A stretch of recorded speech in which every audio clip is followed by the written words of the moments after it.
Hi friends, எல்லோருக்கும் வணக்கம். எல்லோரும் எப்படி இருக்கீங்க? நல்லா இருக்கீங்களா? இன்றைக்கி அடுத்த பார்ட்டு தான் பார்க்க போகிறோம். அதுக்கு முன்னாடி நீங்கள் செய்ய வேண்டிய விஷயம் என்ன அப்படின்னு கேட்டிங்கன்னா, நம்ம மிஸ்ஸஸ் வெல்த் டிப்ஸ் சேனலை மறக்காமல் சப்ஸ்கிரைப் பண்ணுங்கள். நம்ம வெல்த் டிப்ஸ் சேனலில் உங்களுக்கு வீடியோக்கள் உடனே வரணும் அப்படின்னு நீங்கள் நினச்சிங்கன்னா சப்ஸ்கிரைப் பண்ணுறது மட்டும் இல்லாமல் கீழே இருக்க பெல் பட்டனையும் கிளிக் பண்ணுங்கள். அப்போ தான் உங்களுக்கு உடனுக்குடனே நோட்டிஃபிகேஷன் வரும். எங்களோட கதைகள் எல்லாத்தையுமே நீங்கள் பார்க்க முடியும். வாங்க கதைக்குள்ளே போகலாம் ஃப்ரெண்ட்ஸ்.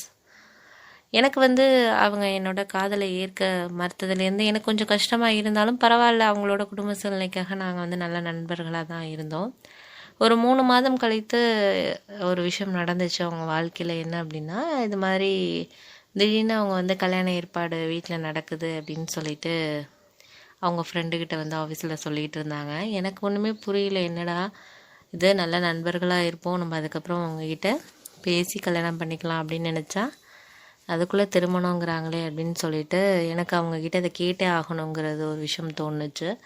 சரின்னு சொல்லிட்டு நானும், என்ன நீங்கள் இப்படி சொல்கிறீங்க அப்படின்னு சொல்லிட்டு நான் போய் திடீர்னு கேட்டுற முடியாது அவங்கக்கிட்ட. அதனால் சரி பொறுமையாக நம்ம பேசுவோம் அப்படின்னு சொல்லிட்டு லஞ்ச் வரைக்கும் வெயிட் பண்ணேன்.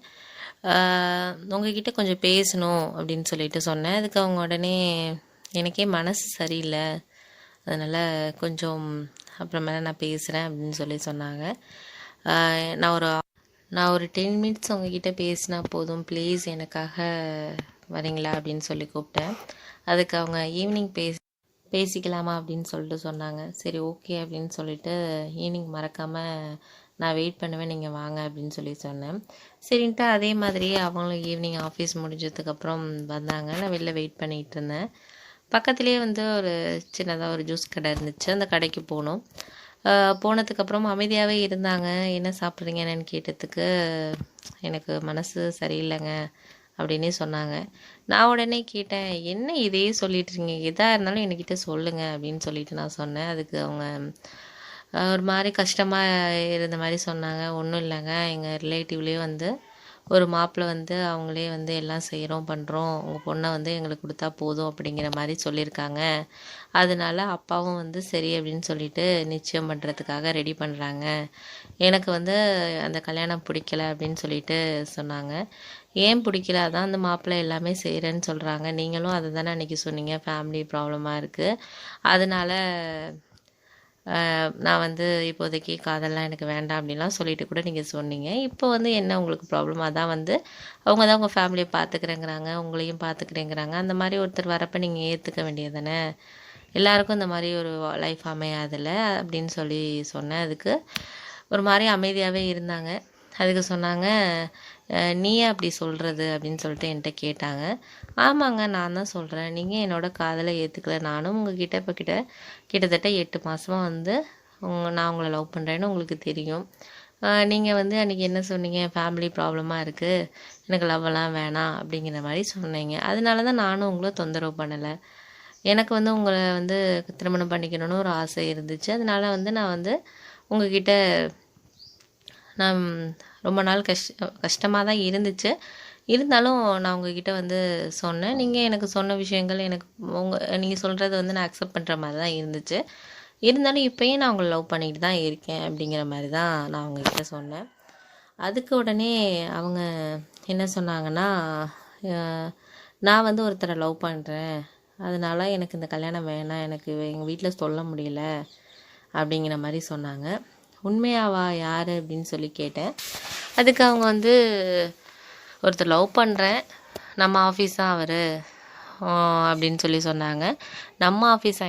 எனக்கு தெரியாமல் யாருங்க இருக்கா அப்படின்னு சொல்லி கேட்டேன். அது உங்களுக்கு தேவை கிடையாது, நான் அந்த பையனை நானும் 1 இயராக லவ் பண்ணிட்டு தான் இருக்கேன், ஆனால் அந்த பையன்கிட்ட இன்னும் சொல்லலை அப்படின்னு சொல்லி சொன்னாங்க. சரி ஓகே, இப்போ உங்களுக்கு என்ன தான் செய்யணும், என்ன தான் இப்போ பண்ணணும் அப்படின்னு சொல்லிட்டு நான் கேட்டேன். அதுக்கு அவங்க எனக்கு இப்போதைக்கு இந்த மேரேஜ் வேணாங்க, நான் இன்னும் ஒரு 1 இயர் கழித்து தான் மேரேஜ் பண்ணிக்கணும் அப்படின்னு சொல்லி சொன்னேன். அதுக்கு நான் சொன்னேன், இல்லைங்க, இப்போ நீங்கள் அந்த பையனை நீங்கள் லவ் பண்ணுற மாதிரி அந்த பையனை உங்களை லவ் பண்ணுறாங்களா அப்படின்னு கேட்டேன். ஆமாங்க, அந்த பையனை லவ் பண்ணிட்டு தான் இருக்கான் அப்படின்னு சொல்லி சொன்னேன் அப்படின்னு சொன்னாங்க. அதுக்கு அவங்க சொன்னாங்க, ஆமாங்க நானும் அந்த பையனும் லவ் பண்ணுறோம். நானும் அந்த பையனும் ரொம்ப வருஷமாக வந்து லவ் பண்ணிகிட்டு இருக்கோம் அப்படின்னு சொல்லி சொன்னாங்க.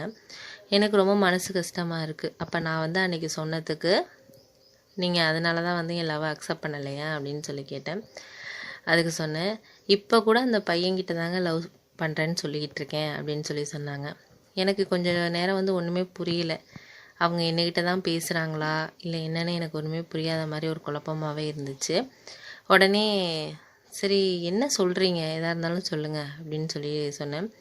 ஆமாங்க நான் உங்களை தான் லவ் பண்ணுறேன், 1 இயராக நானும் உங்களை லவ் பண்ணிக்கிட்டு தான் இருக்கிறேன்னு தான் சொல்கிறேன், புரியுதா உங்களுக்கு அப்படின்னு சொல்லிட்டு அவங்க சொன்னாங்க. அதுக்கப்புறம் என்ன நடந்துச்சுன்னு அடுத்த பாட்டில் உங்ககிட்ட சொல்கிறேன் ஃப்ரெண்ட்ஸ்.